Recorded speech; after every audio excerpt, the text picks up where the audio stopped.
बिस्मिल्लाहिर्रहमानिर्रहीम। अस्सलाम वालेकुम नाज़रीन। साहिवाल में थाना फतेहशेर पुलिस का जराइम पेशा अनासर और मंशियात फरोशों के खिलाफ शानदार क्रैकडाउन जारी है।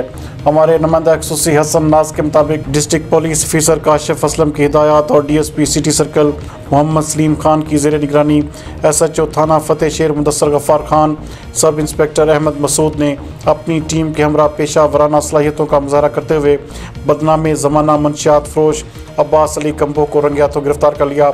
मुलजम के कब्जा से 2 किलो 310 ग्राम चर्स बरामद करके मुकदमे का इंदराज कर लिया गया है।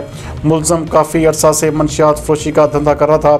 इस मौके पर बात करते हुए SHO थाना फतेहशेर मुदस्सर गफ्फार खान का कहना था कि अफसरान बाला के अहकामात पर अमल करना और जराइम पेशा अनासर का कला कमा करना मेरी अवलीन तरजीह है और हम इंशाअल्लाह मंशियात फरोशों और जराइम पेशा अनासर को अपने इलाके में इंतहाई टफ टाइम देंगे।